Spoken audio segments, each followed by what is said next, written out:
Ave Deus Mechanicus. Today, we are going to be talking about 5 of the most archetypical Forge Worlds, and I'm going to provide you with the background you need to be able to understand the role that these amazing planets have in the greater Imperium. In particular, we are going to discuss things like the politics, production, beliefs, and situations of these worlds to put into context why the Imperium literally cannot exist without them. This video comes from the order of my patrons who vote monthly on a special video made just for them. Thank you so much for your support. So, without any further ado, let's get started. What is a Forge World? A Forge World is a planet owned wholesale by the Adeptus Mechanicus and given over entirely to their will. Generally speaking, what the Mechanicus will is industry. Industry at scale. Imagine manufactorums as tall as mountains, entire volcanoes reignited to power enormous forges, quarries scooped out a significant distance toward a planet's core, and everywhere, the thunder of production. Forge Worlds are also some of the most toxic places in the entire galaxy. No one here has ever heard of an environmental protection agency or a green revolution unless they're discussing new ways to make corpse starch.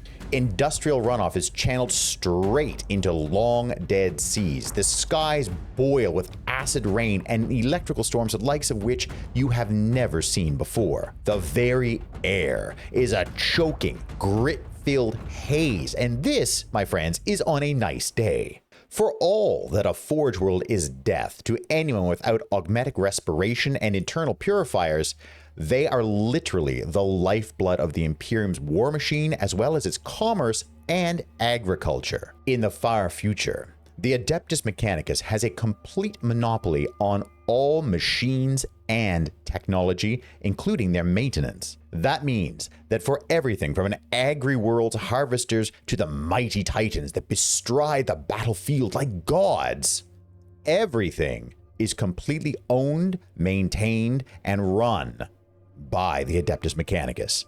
Every bullet, every tank, every starfort, every hive, every nut, bolt, and screw is only possible because of the artifice and the cold steel hands of the Adeptus Mechanicus. It is worth noting too that while strictly speaking, the Adeptus Mechanicus is an Adeptus, i.e. part of the Imperial government, they are not, strictly speaking, Imperial themselves.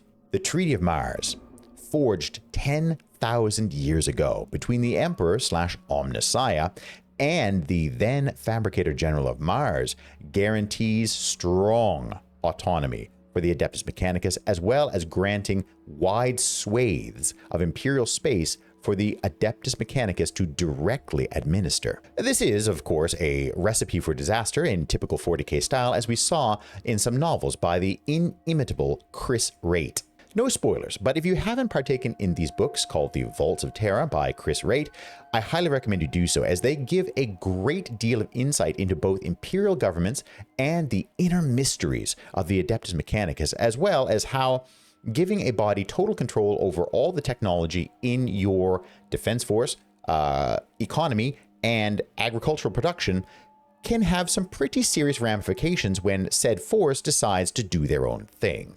Now that we know what a Forge World is, it's time to talk about some of the most important of them in further detail. Most Forge Worlds are superficially similar, but the minds of their leaders, the things they produce, and the particular situations, i.e. the environs in which they are in, can greatly change and give a lot of difference between one Forge World to the next.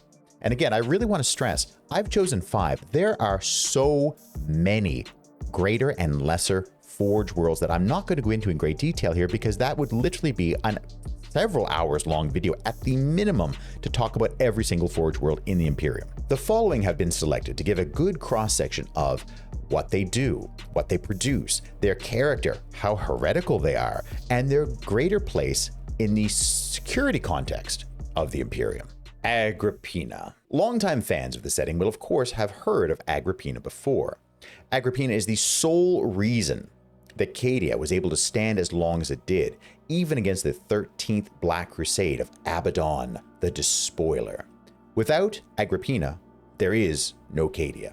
It's as simple as that. Agripinaa itself is a battered, scarred, inhospitable orb hanging in space. The outside environment has, through industry and invasion, been rendered completely uninhabitable. So the 80 million tech thralls and tech priests that inhabit Agripinaa are forced to live within completely sealed hives. Agripinaa is actually one of the most productive forge worlds in the Imperium. It produces a wide variety of things, from autoguns, Leman Russ eradicators, Skitarii manibles, as well as ships for the Admech fleet, the Basilicon Astra, and Titans for the mighty Legio Praesidium Vortex.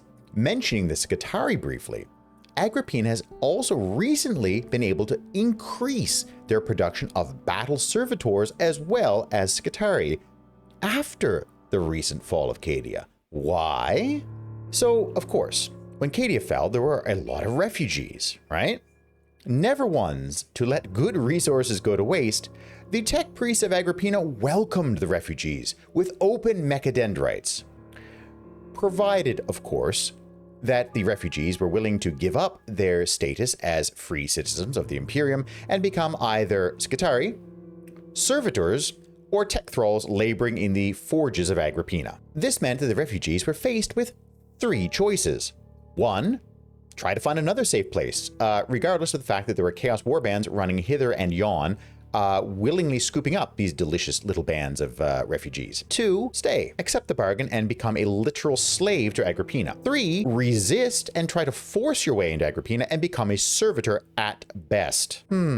Efficiency above all. Ave Deus Mechanicus. Unsurprisingly, due to the critical role that Agripinaa had played for literal millennia, after the fall of Cadia, the eyes of various Chaos Warbands, including Abaddon the Despoiler himself, of course, turned to Agripinaa. These forces were generally marshaled together by someone called Cosalax the Forsworn, a world eater of, well, ill fame is a polite way to put it, I suppose. His forces sent demon engines, heretic Astartes, cultists, plague, and most terrifying of all to the tech priests, Scrapcode infection wrought by that sinister shadow of the Adeptus Mechanicus, the Dark Mechanicum. For those who don't know, the Dark Mechanicum is a splinter sect of the Adeptus Mechanicus that broke off during the Horus Heresy.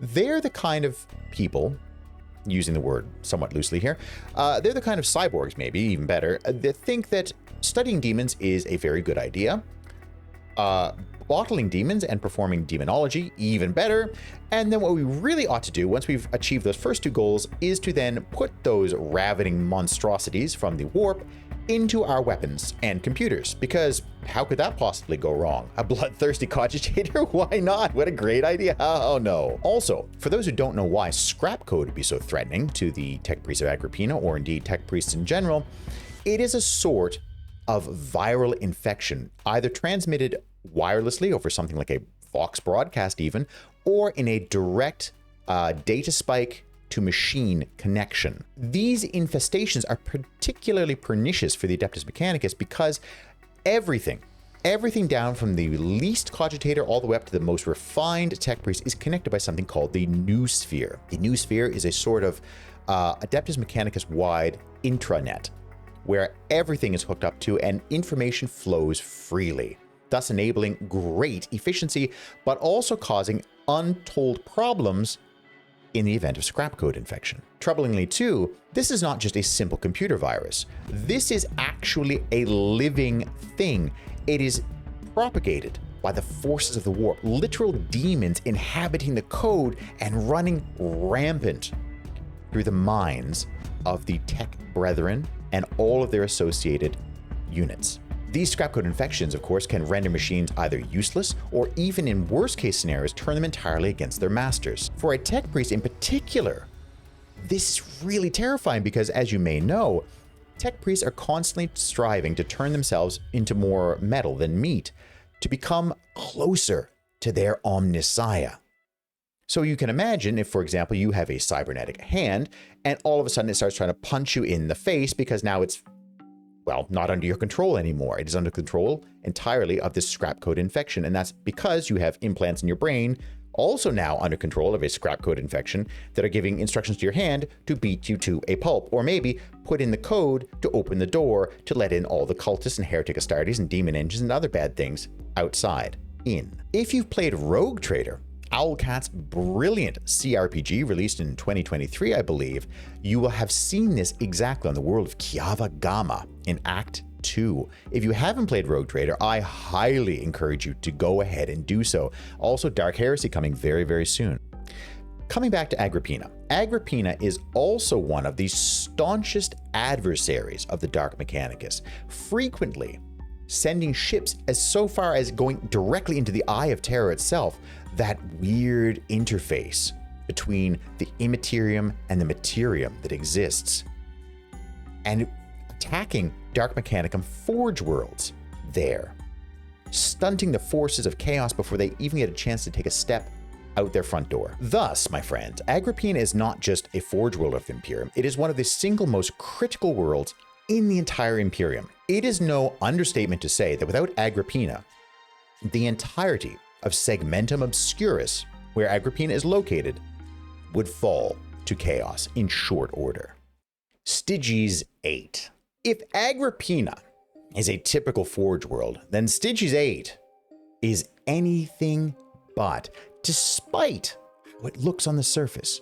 Here's why. To the Adeptus Mechanicus, the Omnissiah knows all and sees all. Thus, if you want to become closer to your god, the best way to do so is to acquire knowledge. Any knowledge. All knowledge. Followers of the Omnissiah Creed see this as a straightforward duty that they must pursue in the course of their normal daily lives. Except, it's not really that simple. Most dogmatic followers of the Omnissiah Creed hold that only knowledge produced by humanity is holy. It is the view of dogmatic followers of the Omnissiah Creed that technology produced by Xenos is nothing but a twisted mockery of the Omnissiah's knowledge and power, and thus it is a complete disgusting affront to them, and wherever we find Xenos technology, we must break it, burn it, eradicate it. There are those, however, amongst the Martian Brotherhood who have a more, shall we say, flexible view of Xenos technology. Foremost among those are the tech priests of Stygies VIII.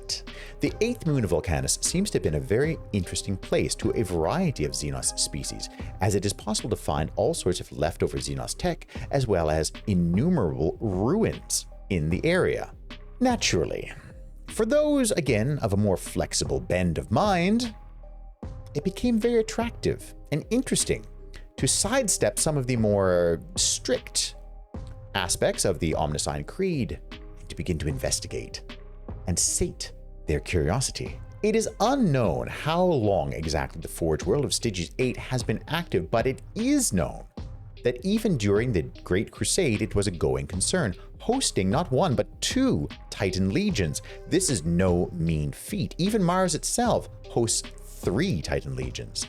Thus, Stygies VIII, obviously an incredibly productive and useful place. Now, naturally, as the events of the Horus Heresy unfolded, both of these Titan legions turned traitor, and on Stygies VIII itself, cults of the Dark Mechanicus arose all over the place. I wonder why that was.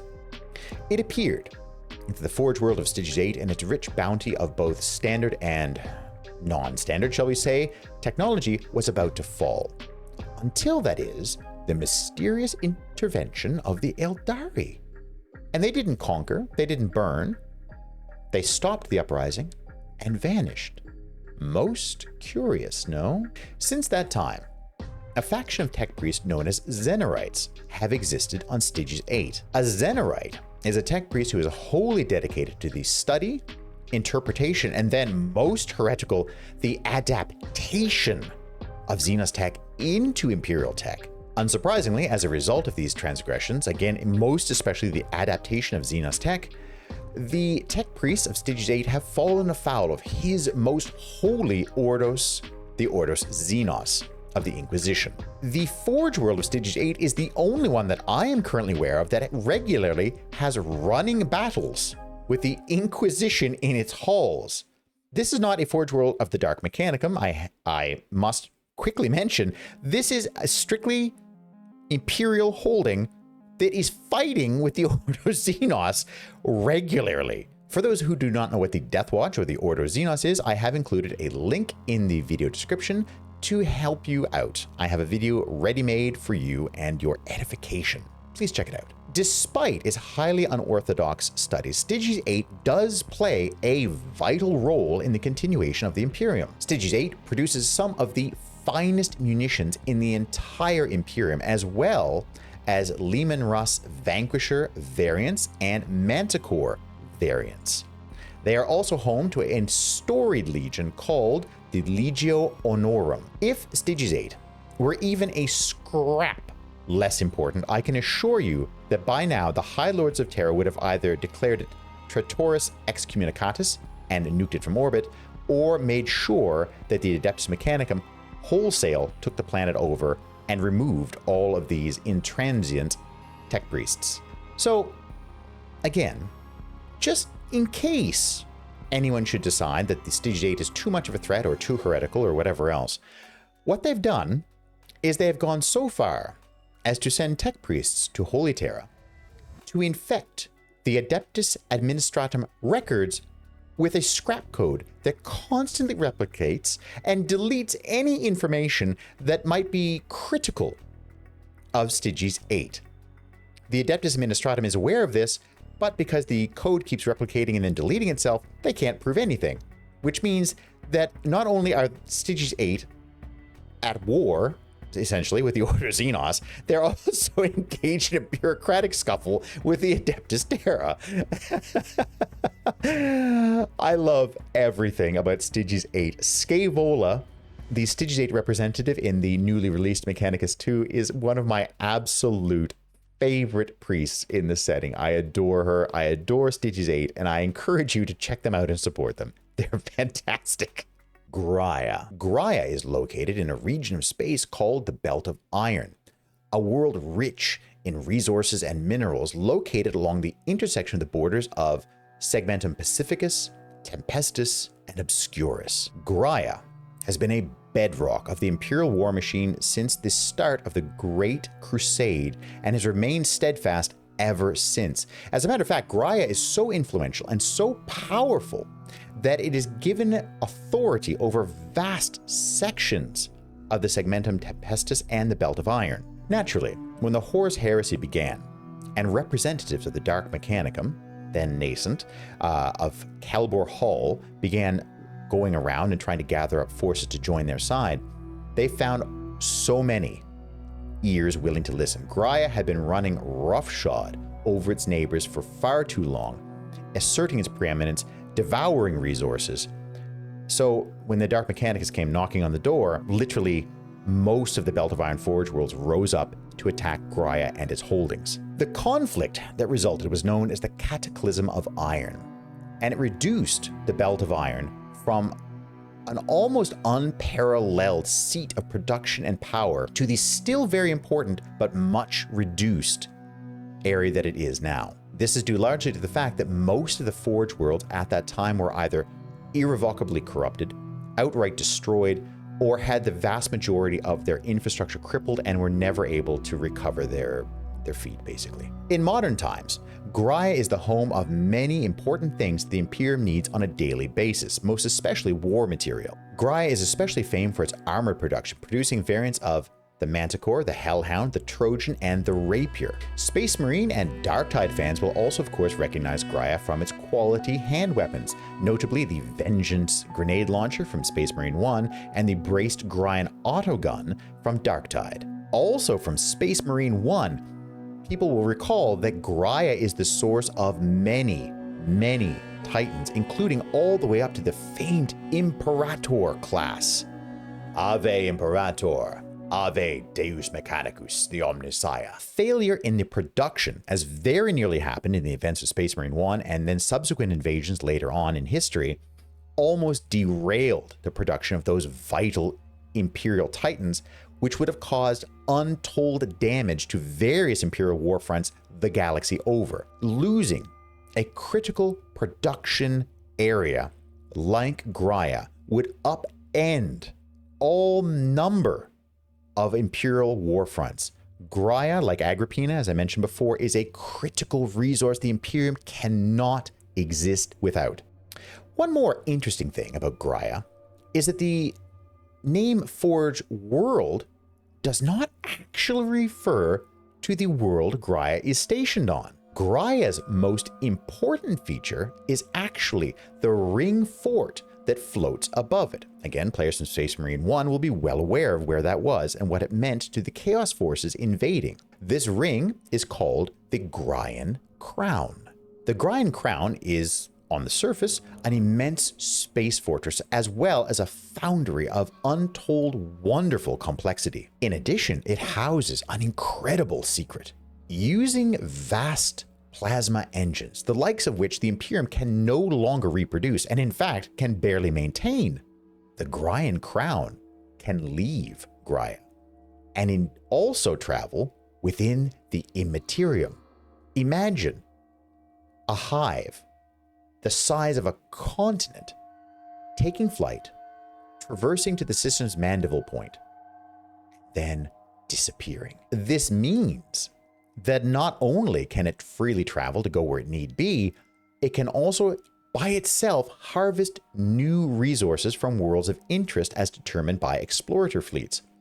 The Graian Crown, once a world has been identified, can travel there, batten onto it like a tick or a leech, I suppose, and bleed the world in question dry of whatever resources were necessary before returning to Graia, and then socketing back like a gem into a setting. This mobility, of course, comes at a cost, and that cost is that it makes it a very, very prime target, especially for Dark Mechanicum and Chaos forces to control for their own use. Imagine if the Dark Mechanicum, for example, were able to freely travel with this enormous, powerful resource to any point they wished in the galaxy. It would literally upend the Imperial war machine at a stroke, as well as give the Dark Mechanicum a base from which to attack any point in the Imperium they desired. This point is also of great interest to the Tyranids and to the Necrons to deny the Imperium the use of it. The Forges of Graia have been very lucky, therefore, to have survived so many different incursions and invasions. They have had storied heroes, such as Captain Demetrian Titus and Malus Kaledo there to defend them, as well as their own armor, Skitarii, and powerful titans. Graia stands strong to this day due to a combination of luck and steel.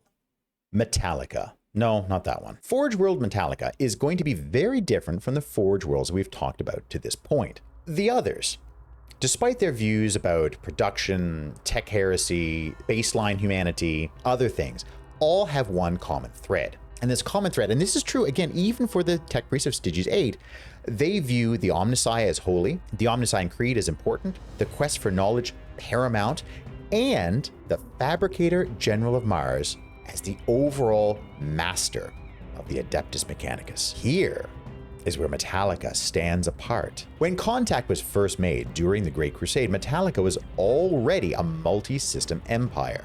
It had the resources, the tech, the arms and armor to defend itself, as well as a doctrinal emphasis on sterility. As you may or may not know, the surface of Metalica is literally just that. It's metallic. It is literally covered, stem to stern, entirely in a skin of metal. That emphasis on sterility is a critical part of the Metalican mindset. This mindset also directly leads them to believe that anything that is not human is impure and must be purged. That's why they don't allow any life, any native life down to the bacteria, to survive on the surface of Metalica.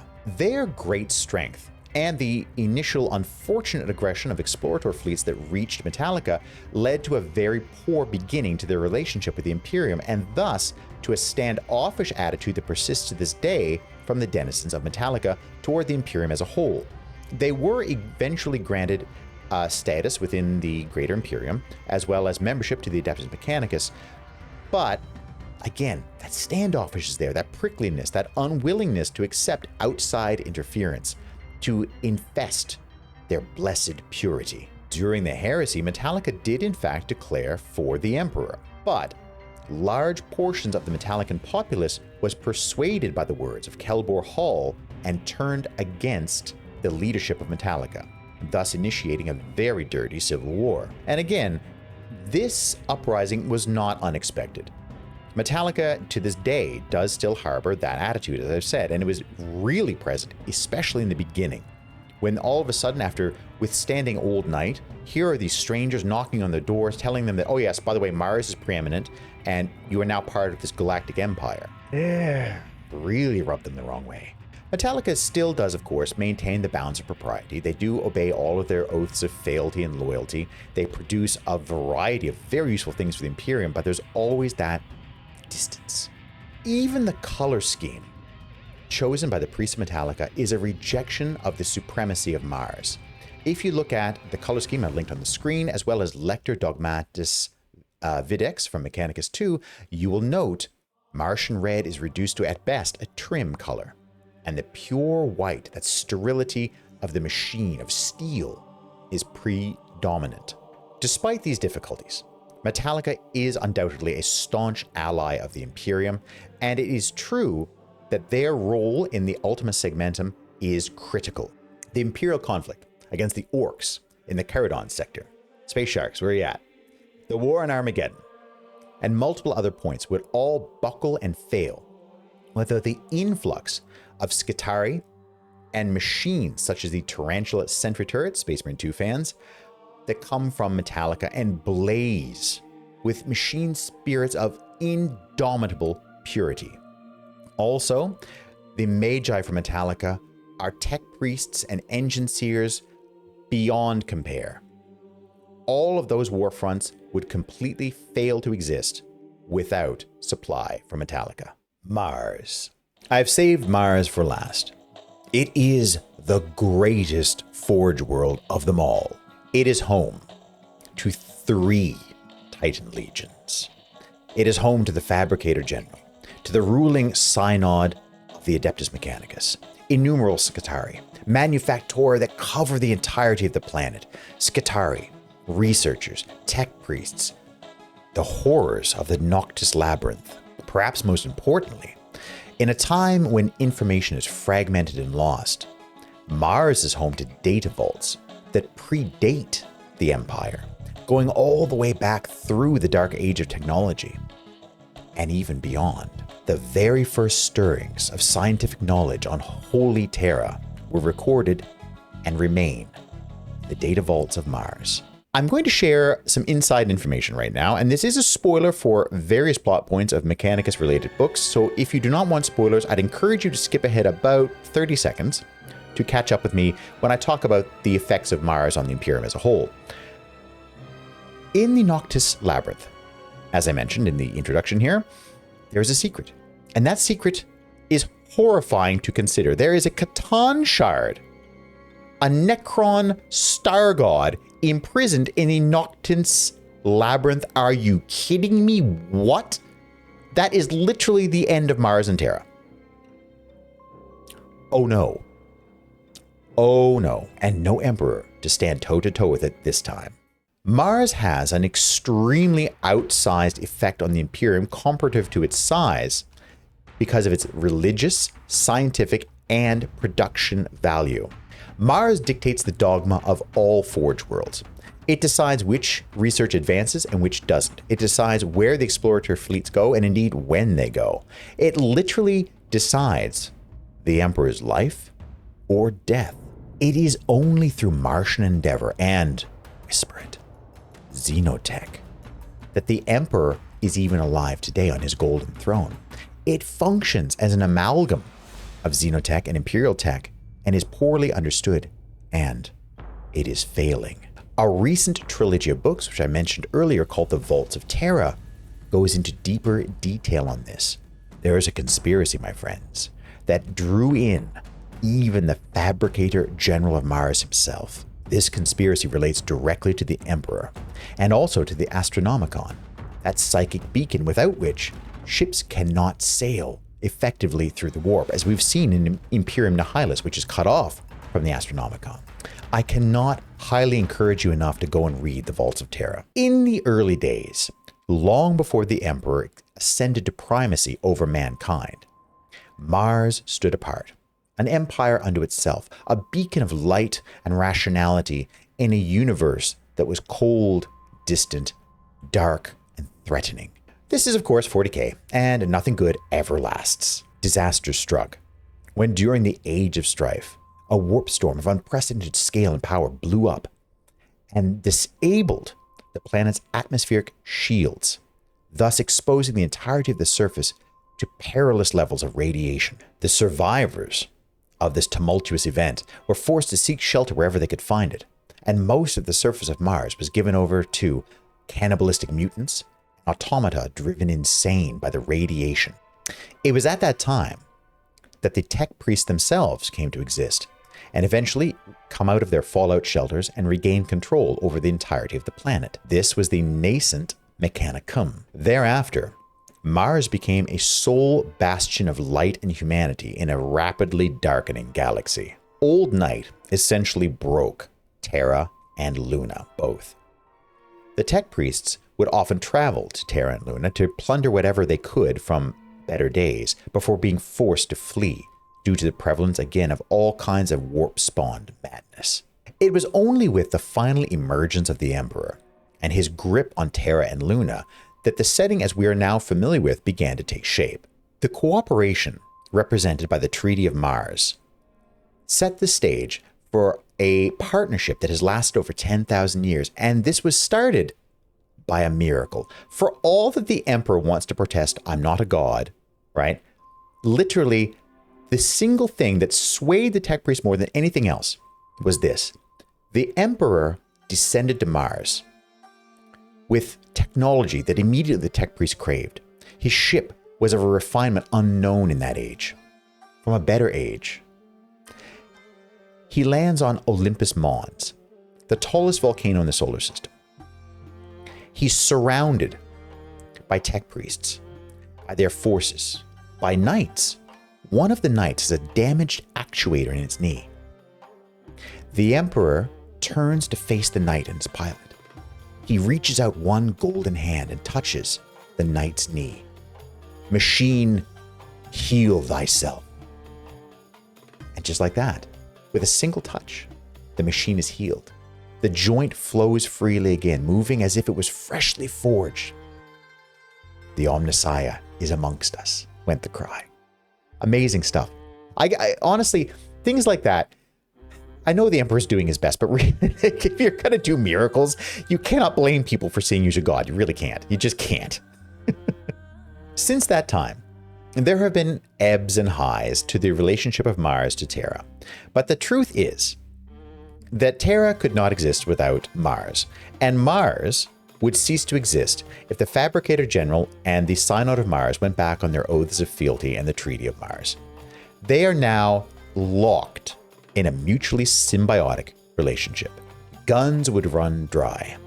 Ships would cease to fly. Even the power armor of the vaunted Adeptus Astartes would fail and lock without the regular administrations and production of tech priests. By the same token, Mars itself, without the might of the Imperium to shield it, would fall. Its Forge Worlds ripped asunder, given over to tech heresy and the madness of Scrapcode infestation. The two are now effectively one forevermore. And that's it. Thank you so much for sticking with me throughout this video. I hope it was instructional for you. To my loyal veteran battle brothers whose Patreon subscriptions paid for this video, thank you so much. You honor me with your loyalty and your support. Ave Imperator. As always, my friends, the like, the share, the hype, the subscribe are the dark currencies of this miserable age in which we find ourselves living. A small channel like mine lives or dies by your support. I thank you so much every time you come here and check out my videos. Also, there was one type of Forge World which I did not mention in this particular video. The Demon Forge Worlds of the Dark Mechanicus. They are as diverse and strange as the Forge Worlds of the Imperium. They also, I feel, deserve their own video. If that sounds interesting to you, then please shout at me in the comments and maybe even subscribe to my Patreon to influence the chances of that video seeing the light of day. Stay tuned for all sorts of content relating from everything as diverse from AOS Spearheads all the way to 40k Tabletop and Owlcat's forthcoming CRPG Dark Heresy. I am so excited for the future of Warhammer in general, based on all the new content coming forth and the wonderful array of new models we're getting with 11th edition. It's an exciting time to be a Warhammer fan. And now, I must be about my work in the Omnissiah's name. Ave Deus Mechanicus. Ave Imperator. And thank you so much, my friends. I will see you again in the next video.